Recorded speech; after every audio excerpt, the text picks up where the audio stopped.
Are your meetings creating valuable new insights for the business, or are they a series of multitasking-filled monologues? Are they productive conversations about key business issues, or a rehashing of the same stuff you've been talking about for months? Are your meetings getting better or worse? Answer these 5 sample statements from the strategic meeting assessment for the meetings you typically attend with either true or false. Number 1, relevant information is sent out prior to meetings to avoid one-way presentations during the meetings. Number 2, meetings start at their scheduled time. Number 3, people are fully attentive and not engaged in multitasking, for example, checking their phones. Number 4, people leave meetings with a clear understanding of who's doing what by when. And number 5, I decline meeting invitations when the purpose and/or agenda have not been communicated. In this brief sample, a score of 3 or more falses indicate an opportunity to dramatically improve the efficacy and productivity of your meetings. A meeting can be defined as a gathering of 2 or more people featuring collective interaction and engagement using conversations to make progress toward a purpose. Note the use of the words interaction and conversations in the definition. If you find yourself in meetings, and especially teleconferences on a regular basis, where the format is primarily one-way presentation, there's ample opportunity to improve your situation. Research shows that meetings consume about 40% of working time for managers. Key data points from research to consider. Number 1, up to half of the content of meetings is either not relevant to participants or could be delivered outside of a meeting. Number 2, 20% of meeting participants should not be there.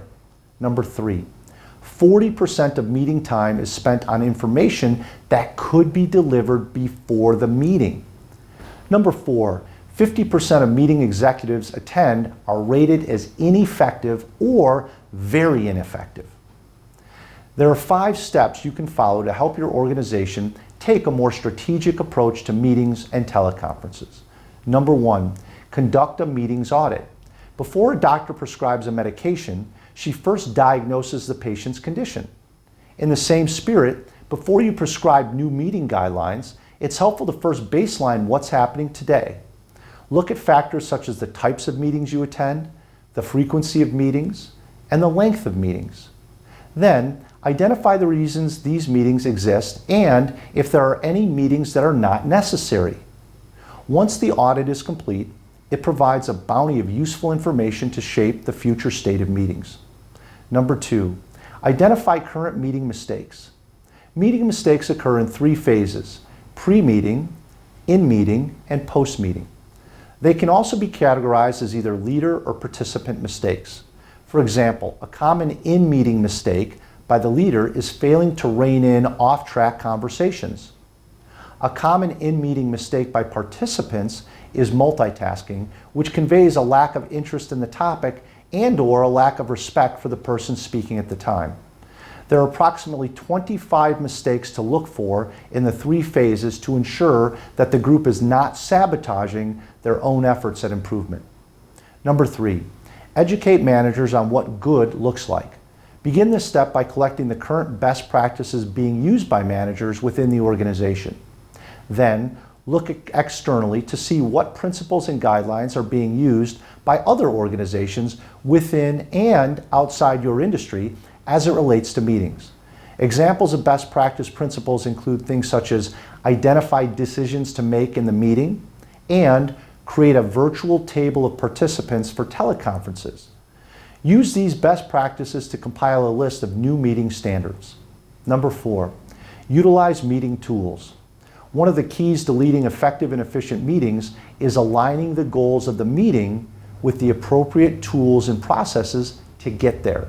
For instance, if you're leading a strategy development meeting, there are more than 70 different strategic thinking tools you can choose from to help your team think and plan strategically. The key is to select a handful of tools that make the most sense based on the context of the team, business goals, competitive landscape, etc. Be clear on your meeting goals and then choose the process and tools to get there. And number 5, develop meeting checklists. Research in the social sciences on habit shows that in order to effectively change people's behaviors, it's helpful to provide physical or environmental triggers. One highly effective trigger is the use of meeting checklists. These physical reminders ensure that teams across the organization are aware of the basic meeting principles, techniques, and tools to optimize their meeting time. However, the checklists are only valuable if they are accompanied by the corresponding discipline to utilize them on a consistent basis. Effective meetings can be energizing forums to help your team set direction, make decisions, and unify efforts. Ineffective meetings can be anchors that weigh people down with irrelevant information, didactic presentations, and unclear priorities. Which type do you attend today? Do you think it will be different tomorrow? To explore more than 200 resources to develop your strategic thinking and planning capabilities, visit strategyskills.com.